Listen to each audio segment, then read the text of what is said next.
ปลาสำนีบ่พังเห็นน่ะลายเลยทุกคนโอ้ตัวความใหญ่นะ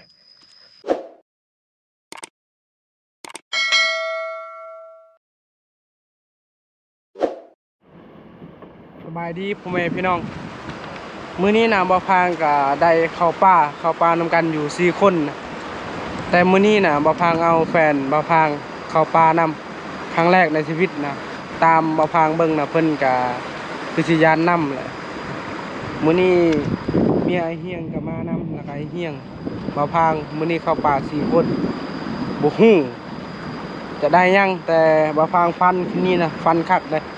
ฟันว่าคนในบ้านเสียชีวิต2คนพาเบิ่งนำกันนะหอนเถื่อเรียบร้อยแล้ว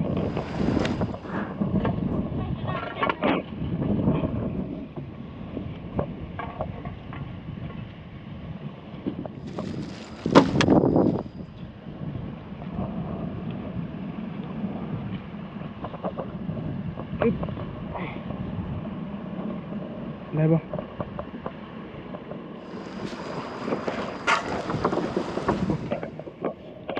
เครื่องคองนักเติบอยู่เลย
บายดีสาวลังโอ้เพิ่นก็หากะเข้าปลาครั้งแรกเนาะรู้สึกได้ยานบ่ยากนิดไป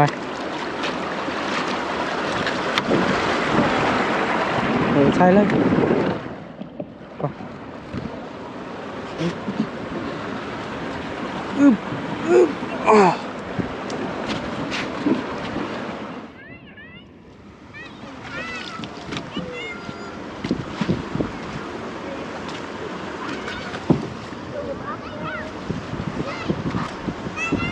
ให้แฟนมาพังใส่เสื้อชูชีพนะเพราะว่ากัน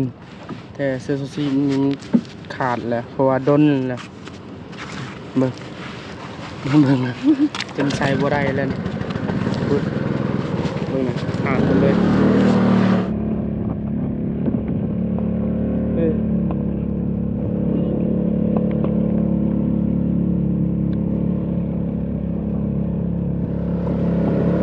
ซีกันไหน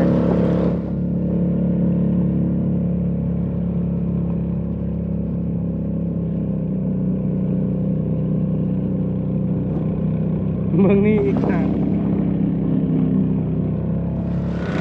ลมนะแห้งแต่ยังลีนยังบ่ฮอดบอนเฮาเคยข้ามนะบอนเฮาเคยข้ามนะนำนะกวางพอดีเอาแฟนออกปลานำพอดีลมแบบนี้แหละสาเหตุบ่พังบ่อยากเอาแฟนออกปลานะเพราะว่าลมนี่แหละเพราะว่าเพิ่นก็บ่เคยเข้าป่าแล้วก็บ่เคยขี่เรือข้ามเซ่นะมีแต่น้องธรรมดาเนี่ยแหละแต่มื้อนี้นะโอ้เสกกว้างต้นเพิ่นอยู่นะเฮ็ดอะไรในนาแกแต่ก็ฟังเบิ่งลมก่อนถ้าลมแห้งเฮาก็สิไปแถวแคมเอาบางทีก็ลมแห้งกว่านี้อีกก็สิจอดพักก่อนนะคันเช้าลมก็จังไปนะแบบนี้นะแต่บอนเฮาสิไปนอนน่ะก็พุดอยู่ลุ่มแหละบอนพอพังได้อีเห็นนะอีเห็นอบนะวันนั้นแหละแต่ใครแน่มือนี้นะมีเสื้อชูชีพกับขาดแล้วเพราะว่าด้นแล้วด้นเติบแล้วเสื้อชูชีพที่ใส่กันคนโบราณนะก็ใส่ได้นะกันคนลายนะคือว่าบ่พอนะเสื้อชู ะว่ามันขาดเก่าแล้วนะ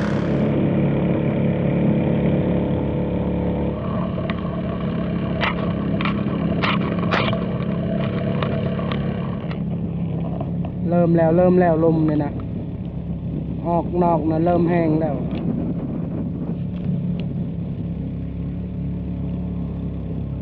แบบนี้แหละสาเหตุบ่พังบ่อยากเข้าป่านะเพราะว่าลมมันแห้งแล้วก็เหือบ่ได้ใหญ่เหือน้อยนะแล้วก็เสี่ยงแน่นะเลยหาเฮ็ดคลิปแถวบ้านๆคุณข้าเจ้านะย้ำมองแต่ข้าเจ้านะเหือใหญ่นะบ่ดีเลย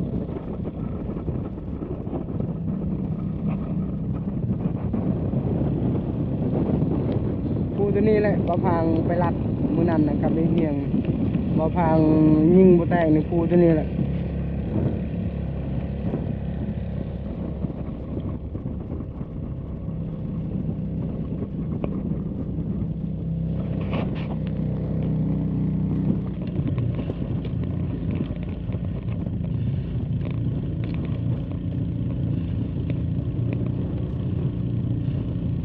เดินทางมาฮอดจุดที่เฮาต้องการเรียบร้อยแล้วคือว่าปลอดภัยแล้วพ่อแม่พี่น้องเอ้ยเฮ็ดนี่แหละมักคอยเห็นบ่มักแบบนี้แหละพูน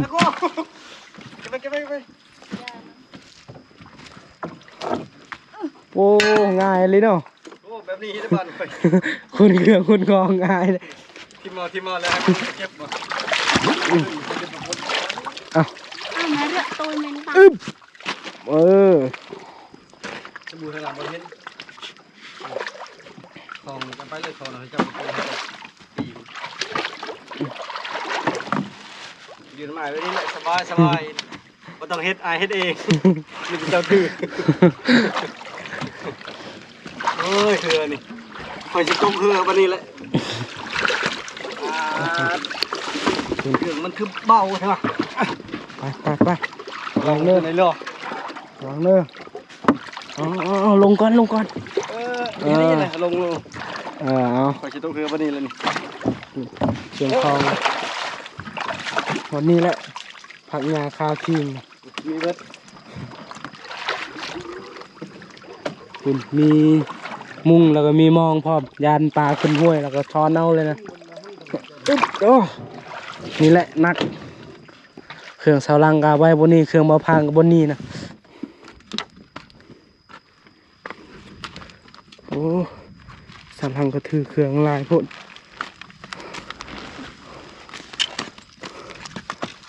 ได้บ่บนได้บ่ได้นะปะก่อนจังเอาไม้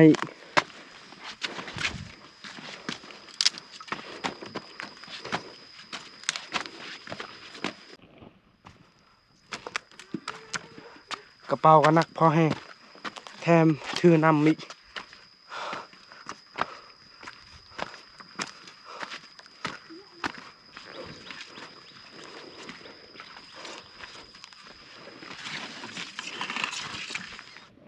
เที่ยวหนึ่งแล้ว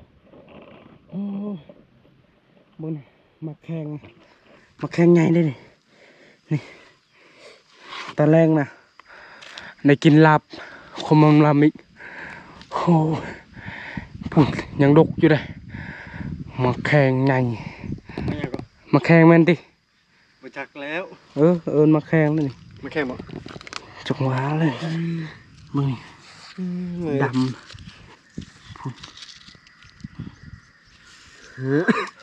สบายดีพี่น้องเมื่อยเลยมันใจบ่มันใจอยู่ว่าน้องไม้นี่ใครเจ้าต้องได้แล้วน้องไม้ค่อยนี่ก็นี่แหละบางตอนแรงมันเข่าเลยแม่นคำมาแล้วเข่ารถแต่ว่าบางตัวนี้อันที่เป็นบางตัวผู้บางตัวแม่อยู่ลุ่มนี่สองโตสวัสดีเด้อพี่น้องเมื่อยลีขับเรือนี่โดนแล้วบริเข้าป่านี่ข้าวเวียกข้างงานหากระแล้วปลูกมันเจ้าแล้วอะไรยังค่อยก็หากระแล้ว2 ส่วนอีกส่วนหนึ่งค่อยฟันคักคืนนี้นะฟันว่า ฟันว่าคนตายในบ้านน่ะพี่น้องเฮา2 คน โอ้ จังหวะเนาะตอนแรกเนาะ แลนช่องโตแล้วเคยได้นี่ ว่า อื้อ คอยมั่นใจสัตว์ใหญ่นะตามคอยฟันแบบนี้ มักอันนี้กินได้ได้มักนี่ ลอง แต่บ่เชื่อว่าสิกินให้เบิ่งมักกระแรง เวลากินแล้วติดลิ้น พูดเบิ่งนะดกกว่าเลยอันแม่งมาให้แบบนี้ใครแน่เนาะพูดอ๋อหล่นเต็มเลยทีนี้นะพูดอุปกรณ์ออกปลาของเฮากะหลายอยู่ power นะผู้ใหญ่ใจบุญเพิ่นซื้อให้แล้วมีไฟฟ้าห้องมี power bank เก่าตัวนี้เราจะเอาไปตัวนี้แหละที่ให้กิน ส่วนตัวนี้ให้เนี่ยอยู่บนบอนอยู่บอนหากินแถวบอนหาดอกกระเจียวหาหน่อไม้โอ้เสียงฟ้าห้อง แต่ได้ยินเสียงไก่ป่าคือคันประมาณ3 บาทวันนี้ได้ยินเสียงนกกระรางครับ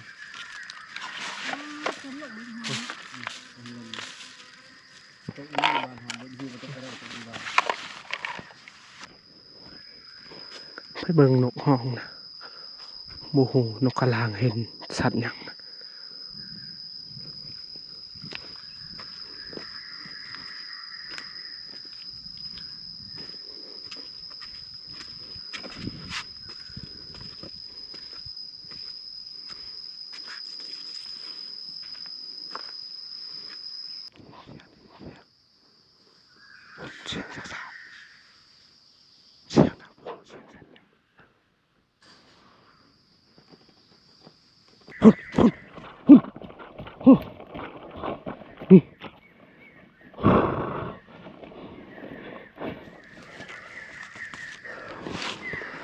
ปลา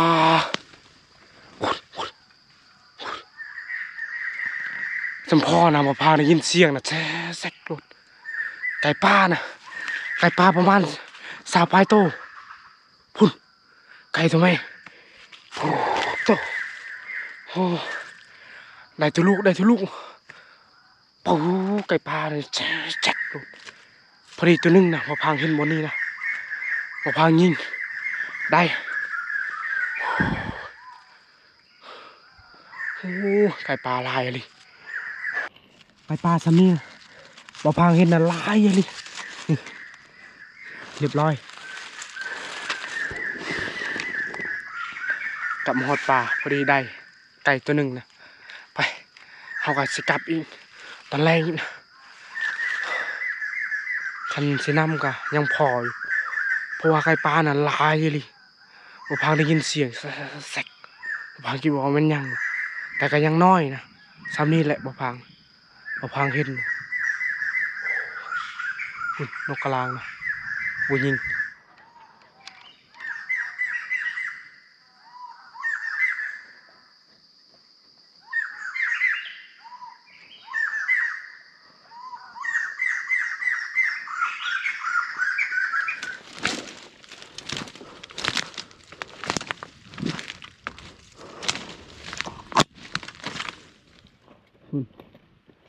เลยเพิ่นกำลัง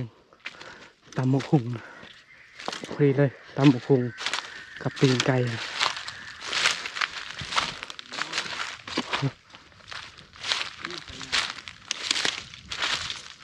คุณเฮียงเพิ่นก็ได้กันไอ้นกกระโดกบ่ บ่ไก่ป่าจะมีเรื่องอะไรเมื่อได้ยินเรื่องนี่เออเรื่องนี้ม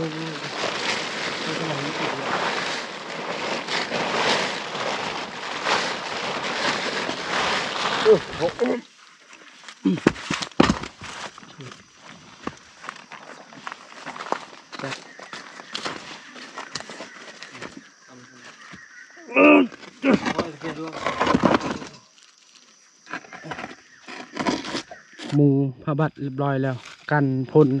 เพราะว่าพ่นกะมืดนะพ่นคือสิตกแล้วมื้อนี้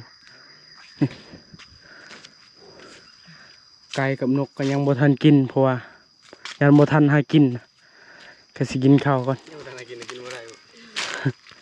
ไปสบายดีเอ้ย สบายดี โอ้เอ้ยเต็งกินแต่แซ่บแท้ตำมะคุง บ่แซ่บบ่ยองแล้วเราบ่กิน เอามาปันกินข้าวแรง มาเด้อมากินน้ำกัน มาเดิมมากินน้ำกัน แซ่บบ่ แซ่บอยู่ ตอนเที่ยง วันเที่ยง อืม โอ้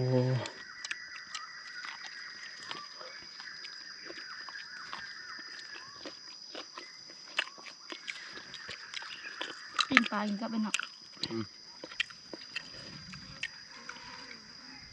ไก่นะ ทำบอกต้องค่อยไล่แล้วไก่คัน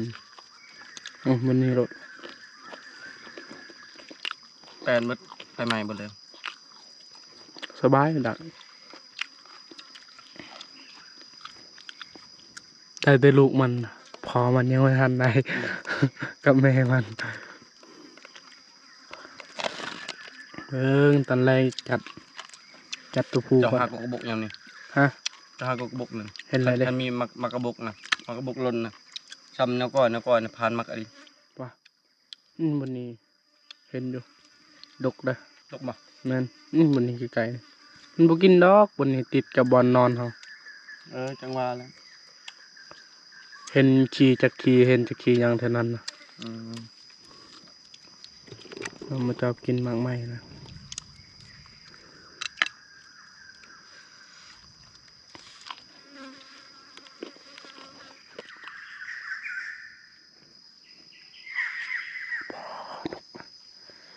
นกกระลางน่ารัก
ขี่ตัวพานนี่นะ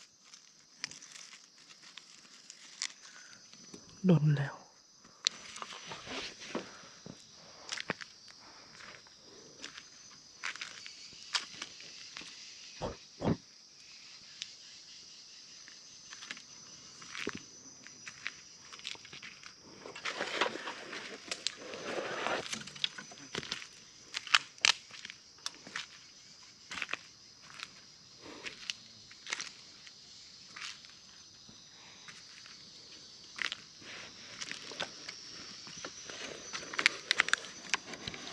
ดอกกระเจียว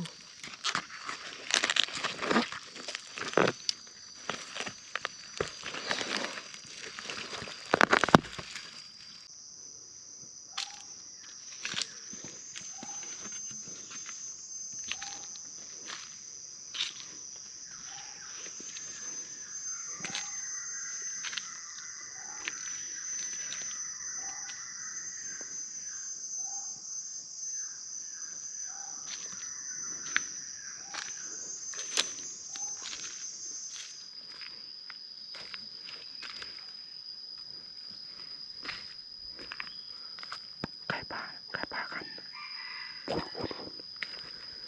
แคมใส่นั่นกันนะพอนกเขาทางมานะ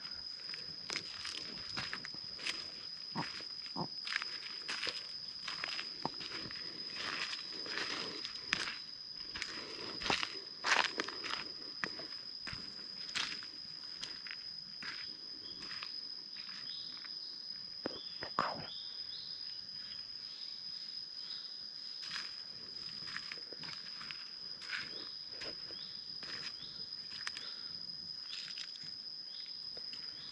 อีกแล้วไก่ป่าโอ้ไก่ป่า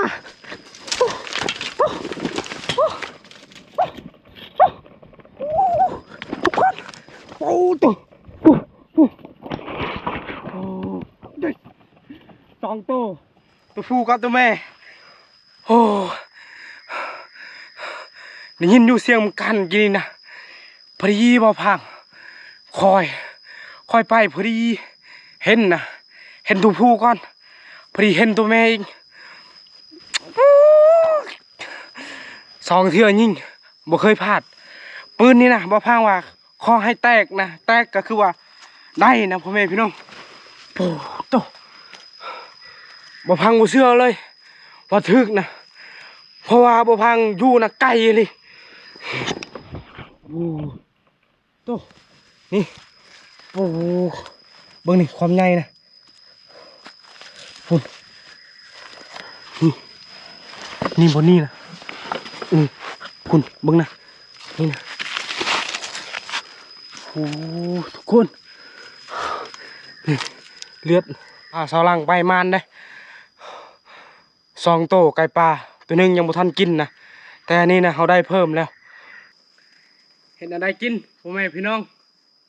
มานไก่ปลาแล้วสองโตนะป้า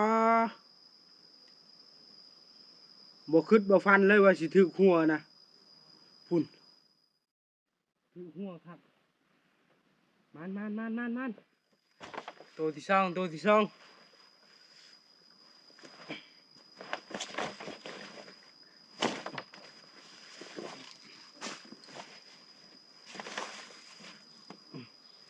นี่ไปฝากแฟน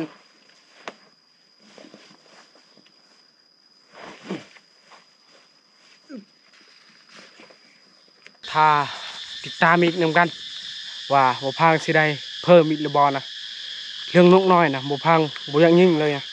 เมื่อกี้นี่นะพอนกกระลางแล้วก็นกเข้าแล้วก็มีนกแล้วอีกแต่บ่พังบ่สนใจนะเพราะว่าบ่พังได้ยินเสียงไก่ป่าบ่พังมั่นใจไก่ป่าสุดท้ายก็ได้ตามบ่พังมั่นใจแล้วก็ฮอกบ่พังยังยิ่งอยู่ก็ฮอกไก่แนวอื่นนะบ่พังบ่ยิ่งนะเพราะว่ายัดคักแล้วไก่ปลาแถวแคมซีละลายอะไรไก่ปลาตัวแม่แถวๆนี่แหละมันแลนไก่ปลาตัวแม่แลนก่อนนะบ่พังเห็นตัวผู้บ่พังคิดว่าตัวผู้ไปก่อนสุดท้ายตัวแม่ไปก่อนนะตัวผู้กำลังสิไปพอดีไปก็คอยมันอยู่บนนั้นบ่หูมันกินยังพอดีบ่พังยิงถึกหัวเรียบร้อยโอ้เสียดายน้องมาบ่ได้ไปนำนะคนเอาน้องมาไอเดือนนะหาแลนเลยเบิ่งนะดินยังเปียกอยู่วันนี้ก็ตกบ่ได้แห้งนะฝนก็ได้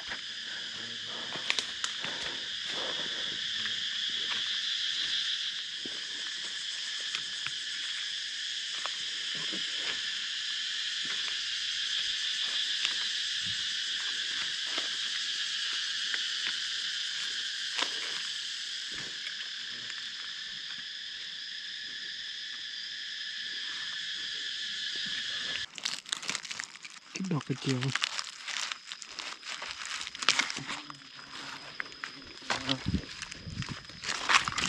ยังน้อย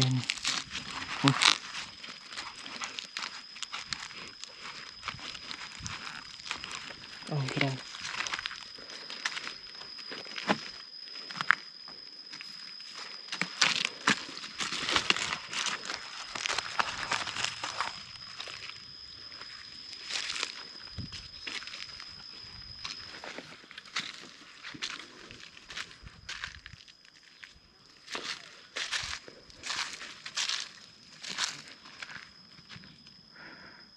ได้ยินเสียงไก่กระตากทั้งหลังนะ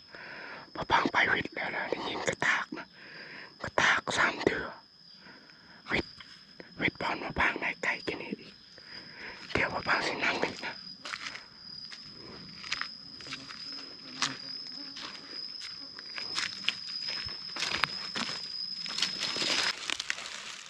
ดอกกระเจียวงามดูดอกนี้งามกว่าหมูเลยหลายดอกอยู่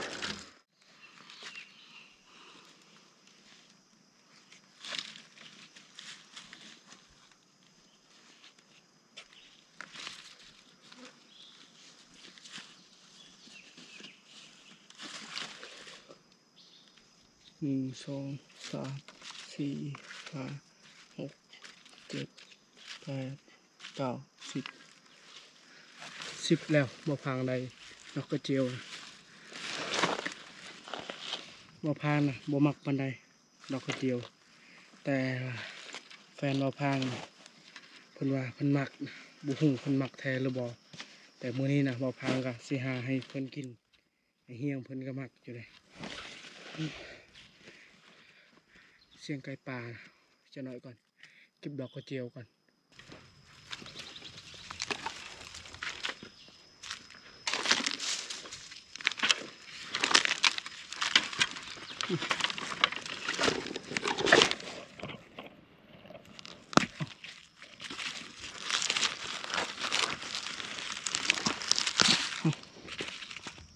ไอ้2อีก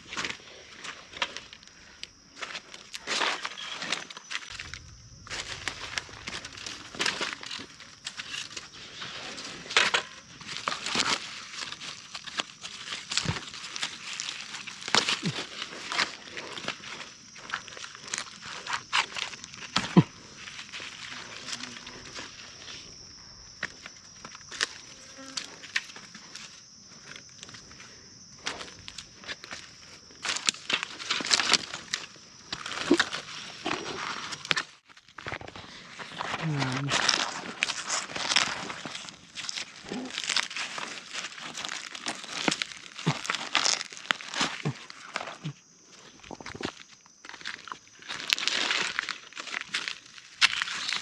ก็เห็นข้างใน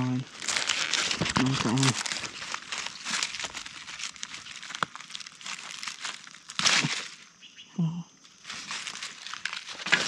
โอ้ถือมีเห็นแล้วเอ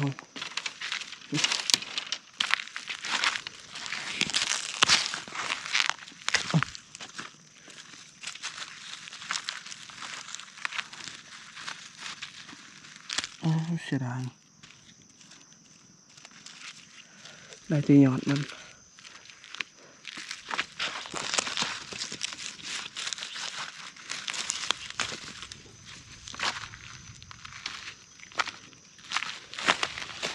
แล้วก็เอาใหม่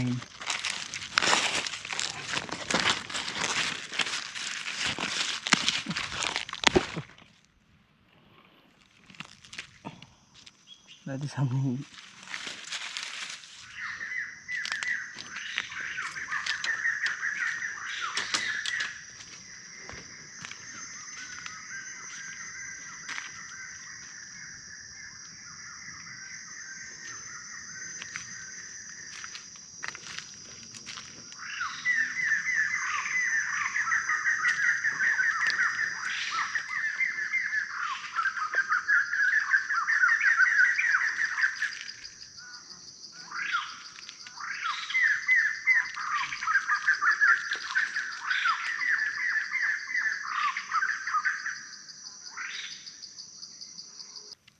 มีเนื้อกินนะกินได้เลย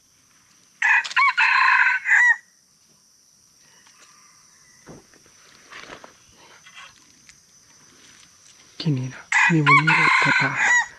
ข่ปลาบินนำมาพายิงโมทันก็ฮอกเกตนี่วันนี้แหละก็ฮอกกินที่นี่แหละไข่ปลาเป็นอะไรนะเดี๋ยวผมสิไปนำตรงนั้นก่อนกลับมาฮอดบอลนั่นได้มวนอยู่บ่นอนปลานะ ม่วนนี่ เอา ม่วน ได้ของฝากอยู่ได้เอาเก็บเอาออกหมดเลยคุณดอกกระเจียวอะมักบอกกินดอกกระเจียว มัก เป็นจมว่าจะกินดอกกระเจียวสุดท้ายก็เก็บให้ได้แล้วนี่ดอกกระเจียวลายเลยแต่บ่อยากเก็บปานใดเพราะว่าอยากหากินเลยคุณ